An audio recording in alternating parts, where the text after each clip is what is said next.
오늘 하나님 말씀은 함께 보실 말씀은 요한복음 2장 1절에서 11절 말씀 보겠습니다. 요한복음 2장 1절에서 11절 말씀.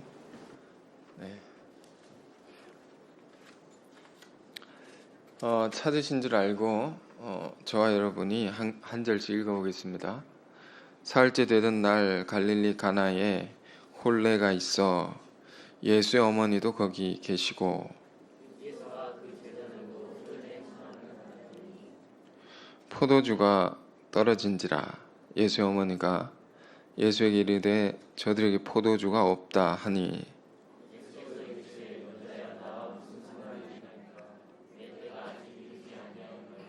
그의 어머니가 하인들에게 이르되 너희에게 무슨 말씀을 하시든지 그대로 하라 하니라.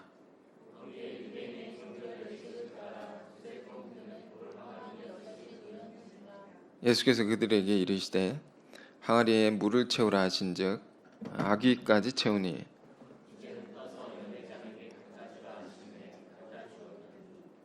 연회장은 물로 된 포도주를 맛보고도 어디서 났는지 알지 못하되 물떠온 아인들은 알더라. 연회장이 신랑을 불러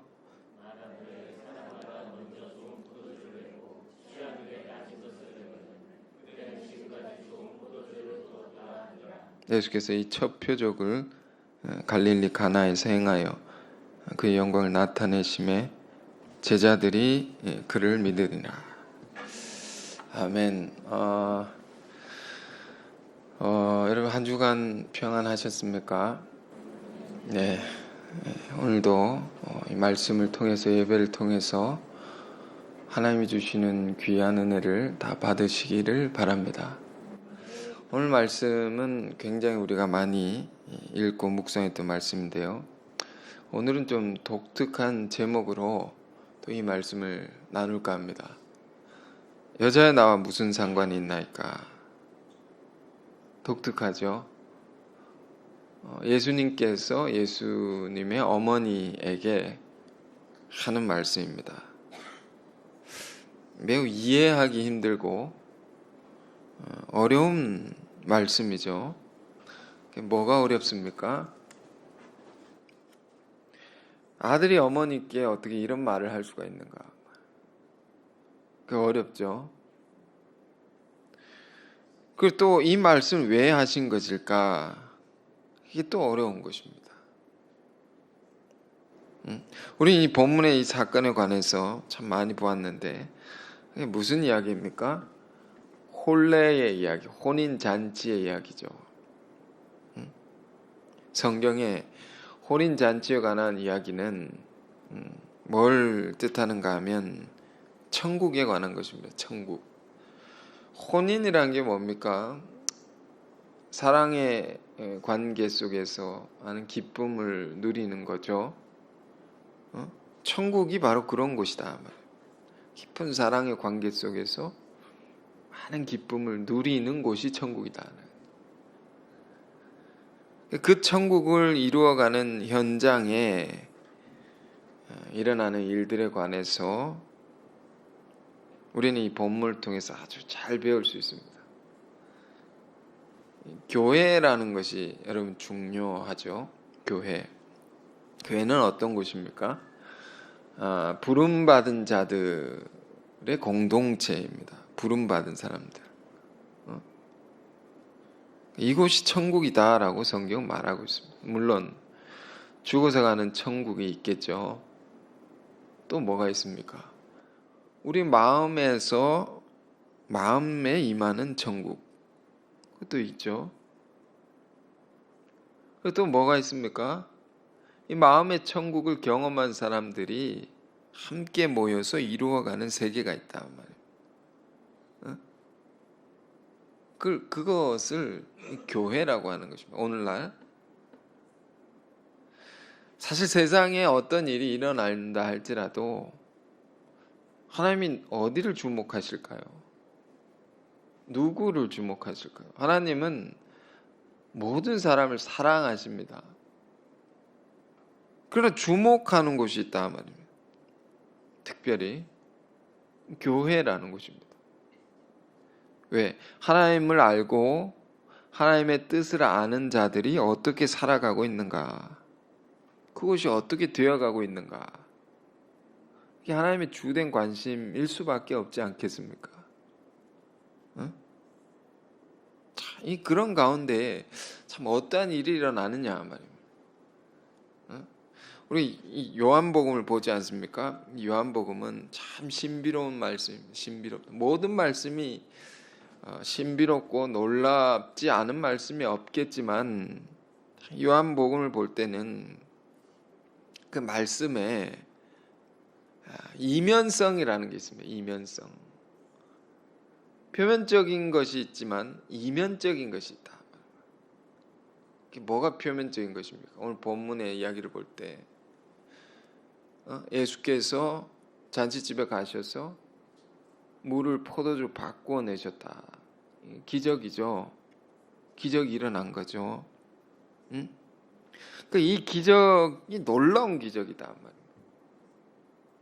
우리 이 기적 이야기만 생각한다면 주님의 놀라운 능력을 우리는 생각할 수 있고 그걸 찬양할 수 있고 그것만으로도 우리는 주님을 높여드릴 수 있는 거죠. 그러나 이 말씀에는 더 붙들어야 할 이면적인 의미가 있습니다. 이걸 우리가 성경을 읽는 이유는 이런 것을 우리가 뭐랄까요? 깊은 우물에 시원한 물이 있지 않습니까? 그 깊은 것에서 시원한 물을 길어 올려서 먹는 것처럼 우리 영혼에 깊은 생수가 있습니다. 하나님의 말씀은 깊은 질문을 갖고 우리가 말씀을 볼 때 깊은 해답을 얻게 한다. 얻을 수 있다.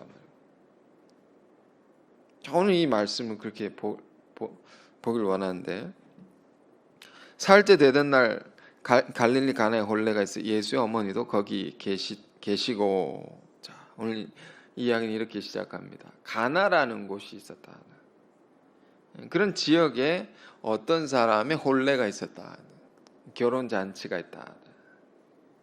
가나라는 지역은요. 예수님이 계시던 갈릴리에서 가까운 거리에 있는 곳입니다. 가까운 곳. 본문의 사건은 예수님이 행하신 첫 번째 기적인데 그 가까운 지역 가나라는 곳에 어떤 사람의 혼례가 있었다. 혼인 잔치가 있었다. 아시다시피 여러분 옛날 유대인들의 혼례는 우리 많이 들었죠.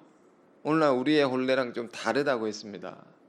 오늘날 우리는 한 1시간 2시간이면 끝나죠. 뭐 더 짧게 끝나기도 합니다. 빨리 한 30분 예식하고 뭐 목사님이 주례하신 분이 짧게 하면 더 좋아하고 그리고 빨리 밥 먹으러 갔다가 오죠. 그러나 이 시대의 유대인들의 혼례는 길게 한 것입니다. 며칠을 한 것입니다. 그걸 잘 이해해야 됩니다. 이 말씀을 알자면. 그런데 그래서 그 혼례에 예수님이 이제 초대를 받으셔서 갔는데 거기에 누가 계십니까? 예수의 어머니도 계셨다. 그래서 2절에 이렇게 되어 있습니다. 예수와 그 제자들도 혼례 청함을 받았더니 받았다. 거기 어머니도 계시고 어머니도 계셨다. 자, 예수님과 제자들이 초대받은 잔치에 어머니가 계신 거죠. 어머니는 지금 뭘 하고 계시냐 그곳에서 5절을 보면 이렇게 되어 있습니다. 그의 어머니가 하인들에게 이르되 하인들에게 명령합니다. 너희에게 무슨 말씀을 하시든지 그대로 하라 하니라. 자, 이 하인들에게 어머니가 이런 말을 할 수 있는 것은 예수의 어머니는 그 잔치집에 상당 권위를 갖고 있는 사람이었음이 분명합니다. 그 잔치의 많은 것을 관장할 수 있는 그런 위치죠. 자, 그런 어머니가 거기 계셨다. 그런데 그 잔치에서 무슨 일이 생깁니까? 3절 볼까요? 포도주가 떨어진지라 포도주가 떨어졌습니다. 그러니까 예수의 어머니 예수에게 이르되 저들의 포도주가 없다 하니, 여러분, 잔치에 제일 중요한 것은 뭡니까? 혼인잔치에서 이 시대에는 포도주입니다. 포도주. 제일, 왜? 먹고 취해야 되니까, 먹고 기분이 좋아야 되니까. 그게 떨어졌다는 것입니다. 그 사실을 예수의 어머니가 예수께 전달하시는 겁니다. 포도주가 떨어졌다고. 그러니까 예수의 대답이 뭡니까? 예수님께서 이르시되 여자의 나와 무슨 상관이 있나이까? 내 때가 아직 이르지 아니하다. 참 어렵죠, 여러분. 근데 이 신기한 것은 이 같은 어머니의 대답에, 예수님의 대답에 어머니가 취한 조치가 뭡니까? 5절에 그의 어머니가 하인들에게 이르되 너에게 무슨 말씀을 하시든 그대로 하라 하니라. 예수가 무슨 말을 하든지 그대로 하라고. 그러고 나서 딱 보니까 뭐가 있습니까? 6절에 거기에 유대인의 정결 예식을 따라 두세 통 드는 돌 항아리가 6개가 있는지라. 예수께서 그들에게 이르시되 항아리에 물을 채우라 하신자 아귀까지 끝까지 채우니 6개의 항아리에 물을 끝까지 채우니 이젠 떠서 연회장에 갖다 주라 하시면 갖다 주었더니, 자, 예수의 명대로 항아리에 물을 다 채웠더니 어떤 일이 일어납니까? 물이 포도주 바뀌는 놀라운 일이 일어났다. 9절에 연회장 물로 된 포도주를 맛보고 이게 어디서 났는지 알지 못하되 물떠온 하인들은 알더라. 연회장이 신랑을 불러 말합니다. 사람마다 먼저 좋은 포도주를 내고 취한 후에 낮은 것을 내거늘 그는 지금까지 좋은 포도주를 두었도다 하니라. 참, 이 말씀, 이거 얼마나 많이 봤습니까? 이 말씀을 이렇게 준비하다가 보면 하나님께서 늘 새로운 감동을 주실 때가 있습니다. 이 10절의 말씀 중요한데요. 이 이야기를 보면 앞서 말씀드렸다시피 중요한 게 뭡니까? 포도주의 문제죠. 포도주가 떨어지는 문제. 우리 신앙에 던져주는 깊은 상징이 있습니다. 가르침이 있습니다. 우리 신앙 제일 중요한 게 뭡니까? 이 포도주가 떨어지는 문제다. 이걸 예수님은 어떻게 해결해 주셨는가? 이 포도주가 떨어진, 당시 유대인들의 잔치에 있어서 포도주가 떨어진다는 것은 굉장히 수치스러운 겁니다. 망신살이 뻗치는 것입니다. 이게 떨어지면 안 된다. 이게 제일 중요한. 그러니까 긴 잔치에서 매번 좋은 포도주를 이렇게 많은 사람들이 대접을 하면 어떻게 되겠습니까? 비용이 굉장히 많이 드는 것입니다. 보통 사람들이 어떻게 했느냐? 좋은 것을 처음에 다 내다가 사람들이 그걸 막 마시고 잔치에 온 사람들이 마시고 거나하게 취하면 거기다 이제 이 좋은 포도주 물을 자꾸 섞는 것입니다. 비용이 많이 드니까 다 의뢰히 그렇게 하는 것이다. 하나의 관례 같은 것입니다. 관례. 보통 사람은 그렇게 한 것입니다. 근데 지금 어떤 일이 생긴 것입니까? 그 관례가 깨어지는 일이 생긴 거죠. 점점 물타기를 해서 싱거워져야 되는데 맛보니까 처음보다 더 좋은 포도주가 나온 맛이 느껴지는 것입니다. 이런 기적입니다. 이 기적은 우리에게 뭘 가르치느냐? 여러분, 이제 하나님의 말씀 이렇게 깊이 생각하는 시간 여러분 소중하시죠? 매일 일주일을 사시면서 얼마나 많은 것에 시달리고 얼마나 많은 것에 신경 쓰고 얼마나 많은 것에 지치고 우리 하나님의 말씀을 이렇게 듣고 묵상할 수, 생각할 수 있다는 이 시간 정말 특별한 시간입니다. 이 사건은 우리에게 무엇을 얘기하는 것입니까? 혼인잔치라는 것은요, 우리 인생에 대한 것입니다. 인생. 이 이야기는 하나의 큰 비유와 같은 것입니다. 하나의 큰 비유가 같다. 왜 잔치가 인생입니까? 하나님께서 이 땅에 우리에게 생명을 주시고 살아갈 수 있게 하신 것은 우리가 막 괴로우면서 살게 하신 것이 아니다. 우리에게 생명을 주시는 것은 그 생명을 가지고 기뻐하면서 살도록 이 생명을 허락하신 것입니다. 그 믿습니까, 여러분? 그게 어디 나옵니까? 창조를 공부하면 성경을 쫙 보면 처음 봐야 될 부분이 있죠. 창조입니다. 하나님께서 이 세상을 어떻게 지으셨는가? 무슨 목적으로 지으셨는가? 어떻게 되길 원하셨는가? 우리 그걸 곰곰이 공부를 해보면 인간의 삶은 본래 기쁨이 넘치는 세계입니다. 본래 그런 세계입니다. 에덴 동산이라고 하죠. 에덴 동산은 그런 세계입니다. 기쁨이 넘치는 세계입니다. 살아가는 것이 잔치와 같다 말이에요. 원래 어떤 사람은 성경을 공부하면서 이런 이야기를 듣고 눈물을 펑펑 흘리는 사람이 있습니다. 그렇죠. 세상 원래 그런 세계였죠.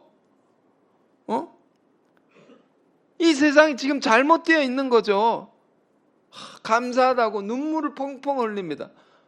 이 세상이 너무 고통스러운데 이 세상이 원래 그랬다라면 절망할 수 없고 소망을 둘 수가 없다 말입니다. 그런데 그런 세계가 아니라는 것을 성경 우리에게 가르쳐 주기 때문에 너무 소망이 된다 말이에요. 너무 감사하다는 것입니다. 여러분, 우리가요 정말 참 부스러기 같은 은혜라도 감사하는 마음을 가지면 정말 은혜 받을 것이 너무 많습니다. 세상은 그래서 잔치와 같다. 근데 그 잔치라는 것은 두 가지가 있다 말입니다. 이 본문의 이야기의 깊은 이면을 보면 두 가지 잔치가 있는 것입니다. 그 뭡니까? 세상의 잔치가 있고 그리스도 안에 있는 잔치가 있다. 세상의 잔치란 어떤 것입니까? 세상의 인생이라는 것은 어떤 것입니까? 그 인생을 꿰뚫어 보자 말이에요. 그것은 처음엔 좋은 포도주가 나와서 막 좋단 말이에요. 처음에. 근데 갈수록 물타기가 되는 것입니다. 갈수록 싱거워진 맛을 잃어버린 것입니다. 이 세상의 인생입니다. 사실 그런 것입니다. 사람들이 이런 말을 하지 않습니까? 요즘 잘 사냐고. 뭐 사는 게 다 그런 거지 뭐. 나이 드신 분이요 젊은 사람을 볼 때 이렇게 말합니다. 그래, 저런 때가 좋을 때지. 이 말 속에는 지금 나는 안 좋다는 것입니다. 세상의 즐거움은 점점 감아여진단 말입니다. 즐거움이. 인생이 원래 그런 것입니까? 원래 그런 것입니까? 그런 인생만 있는 것입니까? 아니라는 것입니다. 다르게 사는 인생도 있다는 것입니다. 그런 어떤 인생이면 주님 안에 있는 인생이다 말이에요. 주님 안에 있는 잔치. 그런 인생은 어떤 것이냐? 처음에는 별로 좋지도 않고 재미도 없고 그런데요. 갈수록 좋아집니다. 점점점 더 새로워집니다. 그 성경 공부를 이제 시작하는 분들 보면 처음에는 뭐 그냥 그렇군요. 뭐 처음에 막 바뀐 사람도 있지만 처음에 이런 걸 왜 봅니까 하면서 이렇게. 근데 알면 알수록 자꾸 놀라는 것입니다. 자꾸 좋은 게 나온 것입니다. 이런 세계가 있군요. 내가 보지 못한 세계가 자꾸 열리는 것입니다. 처음에는 볼품이 없고 그런데 우리 인생 갈수록 멋있어지고 갈수록 새로워지고 이런 인생이 살고 싶지 않습니까? 우리가? 그건 어떻게 가능한 것입니까? 그리스도가 내 인생의 내 잔치의 주인이 될 때 주인이 바뀌어야 됩니다. 나에게서 그리스도로 바뀌어야 됩니다. 주인이. 그럼 우린 전혀 다른 인생을 살 수 있게 된단 말이에요. 지금 포도주라는 게 뭡니까? 이 말씀이 가르쳐주는 포도주라는 건 예수님이 쓰시는 단어가 있습니다. 단어를 우리가 잘 이해하면요, 깊은 뜻을 알 수가 있습니다. 깊은 뜻을. 단어를 어떻게 쓰신가, 언제 쓰신 것이냐. 마태복음 9장에 보면 예수님께서 예수님의 제자들을 지칭할 때 새로운 포도주라고 지칭합니다. 새로운 포도주와 같다. 그래서 새로운 포도주는 어떻게 해야 되느냐? 새로운 가죽 부대에 담아야 된다. 헌 부대에는 뻣뻣하고 굳어져 있어가지고 거기다 새 포도주를 담으면 뻥 터지는 것입니다. 예수 공동체 안에 예수의 제자들을 일컬을 때 새 포도주는 새 부대에 담아야 할지니라. 왜 그럴까요? 크리스찬들, 오늘날 크리스찬들, 우리도 예수의 제자죠. 예수 믿는 사람들. 우리는 어떤 사람들입니까? 죄 많은 세상 가운데 살다가 예수를 알고 예수를 믿음으로 놀라운 삶의 변화를 경험한 사람들입니다. 크리스찬들은. 왜? 내 죄를 대신해서, 내 죄값이 있는데 이걸 대신해서 죽으신 주님의 사랑을 믿는 자들, 아는 자들 안에는 이 근원적인 자유가 있습니다. 영혼의 자유가 있습니다. 그리고 내면 샘솟는 기쁨이 있습니다. 자유를 얻은 자들 안에. 이걸 뭐라고, 구원받은 사람들, 이런 사람들이 새로운 포도주와 같다는 것입니다. 새로운 포도주는 어떻습니까? 막 발효가 일어납니다. 불불불 끓습니다. 막 이렇게 힘이 있고 역동적이다 말입니다. 막 그 안에 샘솟는 게 있는 것입니다. 기쁨과 여러 가지. 그래서 우리 이제 크리스찬의 음악이란 게 이런 이유 때문에 발전하게 되는 것입니다. 기쁨이 넘쳐서 가만히 있을 수 없는 것입니다. 그래서 노래하고 춤추고.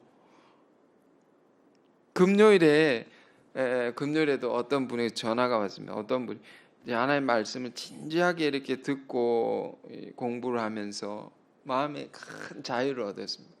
기쁨을 얻었습니다. 전화가 와가지고 오늘도 전도하고 있습니다. 이렇게 얘기합니다.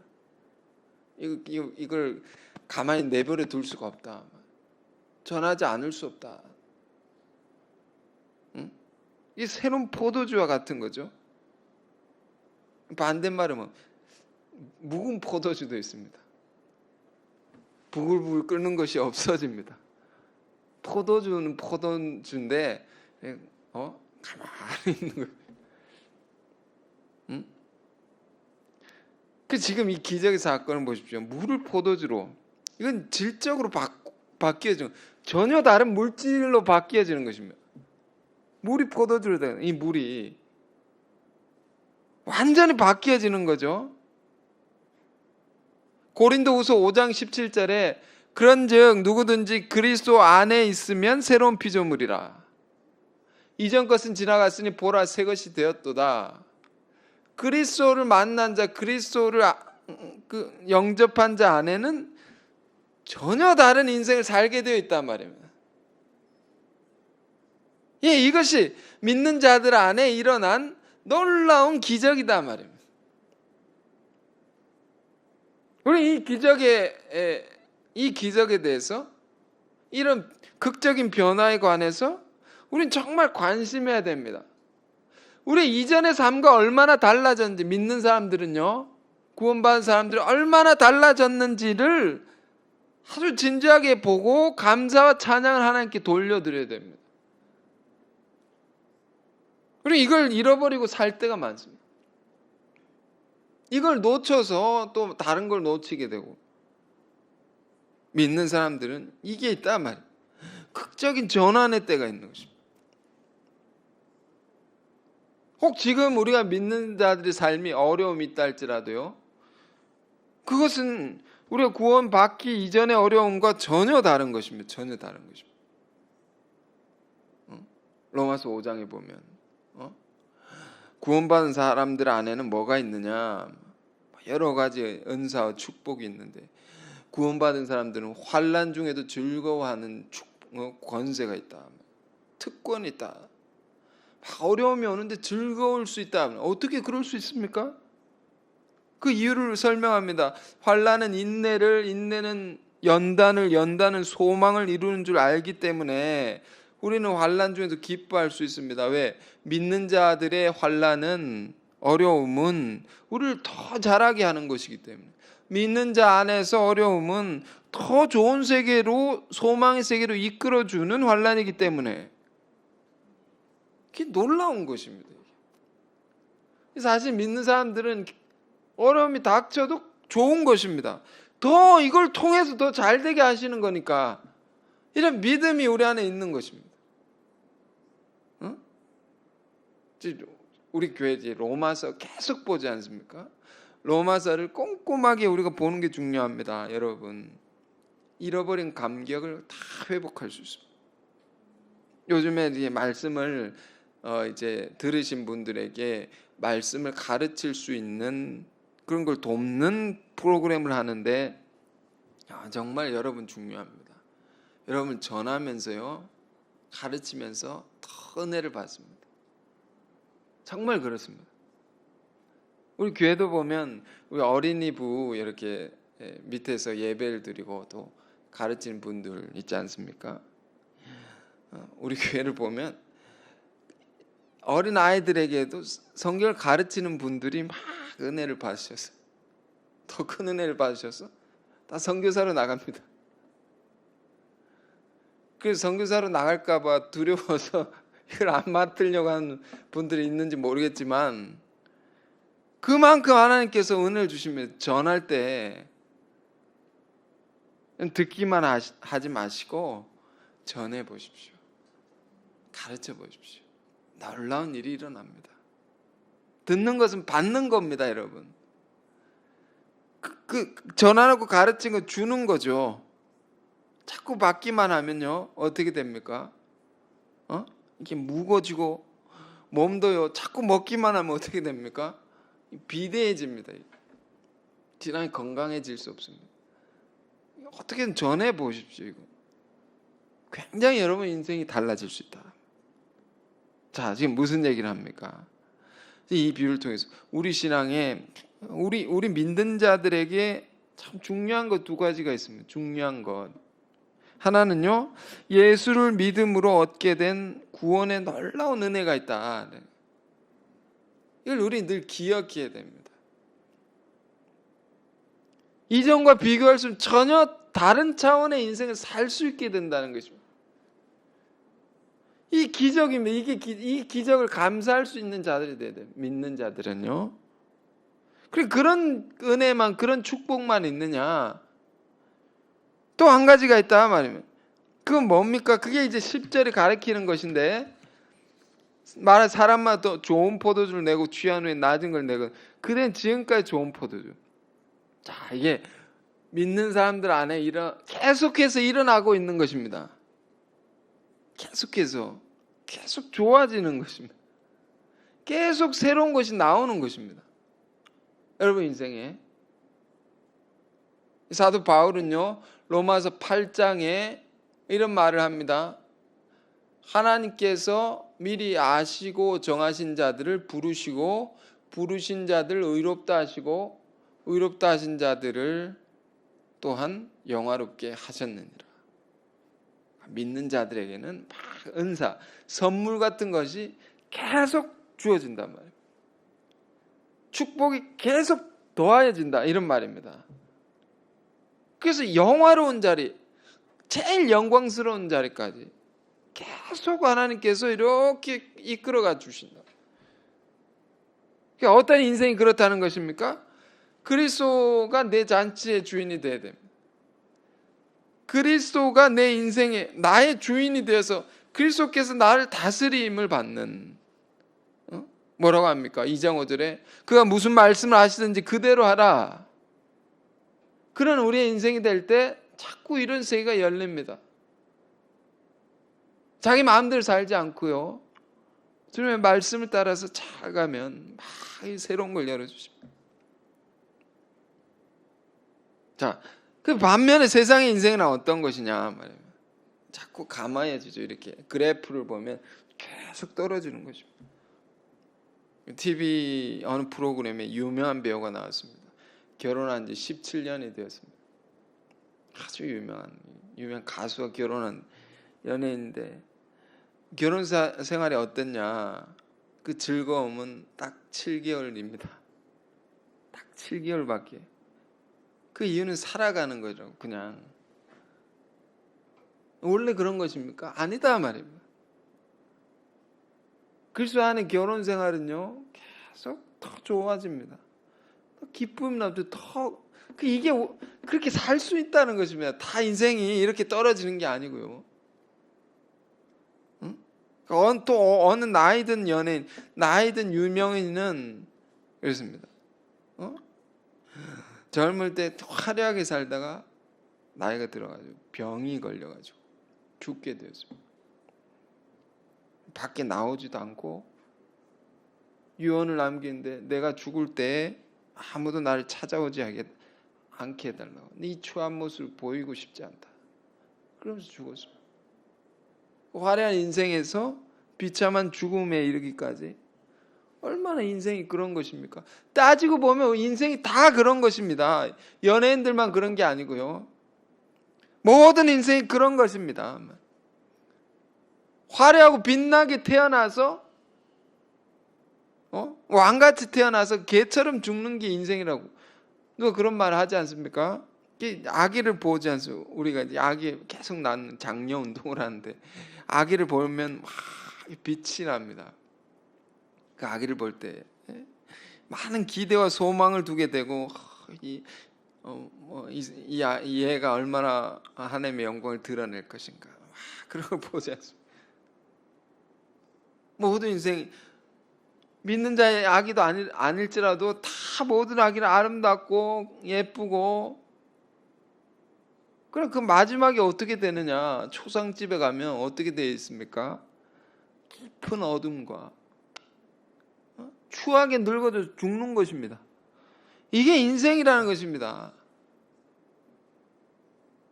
근데 하나님의 말씀은 이걸 역전시켜 놓습니다. 그렇게 죽어가지고 끝나는 게 그런 인생이 아니다 말입니다. 하나님의 말씀은 우리에게 뭘 가르칩니까? 이 땅의 삶이 끝이 아니다라는 걸 가르쳐 주는 거죠. 영원한 세계가 있고 영원한 삶이 있다는 것을 분명히 가르쳐 줍니다. 그 죽음이라는 것도 끝이 아니다 말입니다. 더 좋은 세계로 이렇게 가는 거죠. 죽음이 끝이라면 어떻게 살겠습니까? 얼마나 허무합니까? 그냥 막 살 수도 있겠죠. 그러나 그게 아니다라는 걸 가르쳐주고 있습니다. 성경은 이 진리는 영원한 삶이 있다 말입니다. 지난주에는요 요한복음 9장 말씀 묵상했습니다. 요한복음 9장에 태어날 때부터 맹인으로 태어난 비참한 사람이 있었습니다. 그 비참한 사람에 대해서 제자들이 묻습니다. 이 사람이 이렇게 된 것은 누구 죄값을 받는 것입니까? 누가 죄 지어서 이렇게 벌 받고 있는 것입니까? 이가 날 때부터 불행한 것은 왜 이런 일이 이에게 일어난 것입니까? 예수님의 대답은요, 그를 통해 하나님의 영광을 드러내기 위함이다. 과거의 모든 저주와 같은 것을 다 삼켜내는 말씀을 다 완전 역전시켜내는 말씀을 합니다. 그의 긴 불행의 시간들도 그가 이후에 그를 통해 드러날 세계에 비하면 잠깐 그런 것이다. 그걸 통해서 하나님의 영광을 더 드러내려고 그 불행도 더 큰 세계를 열기 위한 불행이었을 뿐이라고. 왜? 영원한 세계가 있기 때문에. 그래, 예수 믿는 사람들의 삶은 절망이라는 있을 수 없단 말이에요. 있을 수 없습니다. 죽음도 없는 것입니다. 죽음이란 게 없습니다. 말씀드렸죠? 이렇게 더 주를 위해 살다가 더 좋은 세계로 이렇게 지난주에 유리바다를 쫙 건너가지고 그 아름다운 세계 그걸로 가는 것입니다. 여러분, 이런 복을 우리가 다 누리는 것이죠. 누리고 살기 바랍니다. 자, 이 비유는 이런 걸 가르쳐 줍니다. 그렇다면 제가 서두에 던진 질문, 그럼 이건 무슨 말씀입니까? 여자에 나와 무슨 상관이 있나이까? 왜? 그러니까 어머니를 보고 말해, 아들이 왜 어머니를 여자라고 하냐? 그건 중요한 게 아닙니다. 논점에서 벗어난 것입니다. 이 비유의 초점에서 벗어난 것입니다. 중요한 게 뭡니까? 나와 무슨 상관이 있나이까? 이 말이 중요한 것입니다. 나와 무슨 상관이? 지금 어머니가 잔치를 관장한단 말이에요. 그 어머니가 주인된 잔치가 있고요, 예수가 주인된 잔치가 있다 말입니다. 세상의 인생이 있고 그리스도 안에 있는 인생이 있다 말입니다. 이 둘의 차이는 뭡니까? 하나는 썩어지고 사라지는 것입니다. 다 사라지는 것입니다. 하나는 영원한 것입니다. 이 둘은 관계가 없다라는 것입니다. 관계가 없다. 우리가 일상에 먹고 마시고 소위 시집가고 장가가는 일, 일상적인 것입니다. 늘 그렇게 하는 것이고, 그것과 하나님의 나라와 하나님의 역사, 하나님의 뜻과 무슨 관계가 있나요? 영원한 이 세계에. 우리 인생은요, 큰 지혜를 가르쳐 줍니다. 우리 인생은 영원성이 보장되는 일에 모든 걸 투입해야 됩니다. 다 열심히 했는데 나중에 다 사라지고 없어지는 거라면 그거 얼마나 허무합니까? 우리 스스로 뭐 자수성가를 해서 큰 사업에 성공했다고 세상이 이렇게 축켜 세우고, 그렇게 해도 그게 하나님 나라와 관계가 없다면 무슨 소용이 있느냐, 이런 말입니다. 잠시 그러겠다가 사라지는 건데. 좋은 공부를 잘해서 좋은 대학에 들어가고 좋은 회사에 취직했다. 그래서 뭐 어쨌다는 거야. 하나님 나라에 관계가 없다 말이야. 영원한 것과 관계가 없다 말이야. 그 끝은 결국 사라지기 때문에 우리 성경을 우리가 받아들인다는 것은 깊은 철학을 우리가 가지는 것입니다. 영원한 세계를 위한 인생이다 말이야. 여러분, 우리가요 정말 위로부터 오는 성령의 은혜를 딱 받으면 그것만 나누고 싶었습니다. 하나님의 말씀과 그 은혜만 나누고 싶어집니다. 하나님의 뜻을 어떻게 이루어갈 것인가, 이것에만 집중적인 관심을 갖게 됩니다. 왜? 일상적인 얘기도 사실 뭐 필요하죠. 그거 하면 죄라는 건 아닙니다. 관심이 사라지게 돼요. 세상의 가십거리들, 그런 거 말로 섞고 싶지가 않습니다.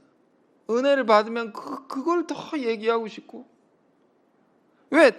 다 사라지고 썩어질 것들 내가 왜 관심을 갖냐, 거기다 내가 왜 시간을 허비하느냐. 가치관이 완전히 새로워지는 거죠. 우리 교회에 이제 모임이라는 것이 있습니다. 이 예배와 우리 성도들 안에 있는 교제라는 것은요, 세상의 사교 모임과 동호회, 동아리가 다른 것입니다. 전혀 다른 것입니다. 하나님의 말씀과 그 말씀으로 이루어가는 세계관에서 압도적인 관심을 갖고 그걸 이루기 위해 힘쓰고 기도하는 그런 뭡니까? 세상으로부터 구별된 모임입니다. 예수님 이런 게 정확하신 것입니다. 분명하신 것입니다. 우리의 삶의 초점을 이걸 잘 생각하고 조율해야 됩니다. 이 예수의 말씀이 뭡니까? 여자야 나와 무슨 상관이 있나이까? 이건 책망하는 뉘앙스입니다. 책망한다. 왜? 지금 예수께서 세상 결혼식에 초대받아 오셨단 말이죠. 그런데 예수 공동체와 열어가는 새로운 세계, 영원한 나라와 무슨 관계가 있습니까? 이게 어머니, 그게 하나님 나라 무슨 관계에서 다 썩어질 건데 이거는 이런 말입니다. 그러니까 이제 이 분위기를 아시겠습니까? 예수 공동체의 그 영성이라는 게 압도적으로 이런 것만 지배하고 있는 것입니다. 영원한 것, 조금도. 우리 교회는 어떤 교회가 되어야 되겠습니까? 우리 잘 생각해야 됩니다. 세상에 많은 교회가 있을 수 있고 많은 신앙의 모양들이 있을 수 있습니다. 우리 이 예수의 말씀을 똑바로 알고 이걸 따라 살아야 됩니다. 많은 모임이 있습니다. 우리 안에 많은 일들이 있습니다. 저는 한 주간 살면서 이 말씀이 계속 생각이 나는 거죠. 그게 무슨 관계가 있느냐? 저게 무슨 관계가 있느냐? 당신 관계 없으니까 저리 가십시오. 이런 것은 아닙니다. 그걸 계속 생각이 되는 거예요. 저게 무슨 관계가 있느냐? 응? 여러분이 지금 관심하고 있는 건 뭡니까? 여러분이 지금 마음을 쏟고 있는 것은 뭡니까? 그것은 주님과 주님의 나라와 무슨 관계가 있는 것입니까? 이걸 깊이 생각해 보기를 원합니다. 그래서 우리의 인생이 정말 썩어지고 사라질 것들에 힘을 쏟는 그런 허무한 인생이 되지 않기를 바라고, 진실로 이 말씀처럼 그리스도로 말미암은 인생이 되고 영원한 그의 나라와 의를 위해 이것과 관계된 인생이 될 때 우리 인생은 어떻게 됩니까? 갈수록 좋아지는, 흥취나는, 갈수록 새로워지고 좋은 세계를 열어가게 되는 이런 놀라운 은혜와 축복을 겹겹이 받는 인생이 될 수가 있는 것입니다. 그런 우리 모두가 되시길 바랍니다. 자, 기도하겠습니다. 은혜로우신 주님, 세상의 인생과 그리스도 안의 인생의 그 차이를 우리가 알았습니다. 우리 인생이 처음에는 화려하고 강대하지만 갈수록 쇠하여지고 갈수록 초라해지고 지는 그런 인생이 되지 않게 하옵소서. 오직 그리스도로 말미암아 새로운 피조물이 되어서 그리스도가 내 삶의 주인이 되셔서 끊임없이 좋아지고 새로운 인생 되게 하여 주옵소서. 주님, 우린 지금 무엇에 관심을 갖고 무엇에 열정을 쏟고 있습니까? 여전히 나와 무슨 상관이 있나이까? 주님의 이 책망의 음성을 우리가 기억하게 하여 주셔서 우리가 그리스도의 은혜로 오직 영원한 하나님의 나라와 그 뜻을 이루기 위해서만 사는 지혜롭고 복된 인생 되게 하여 주옵소서. 예수 그리스도 이름으로 기도했습니다. 아멘.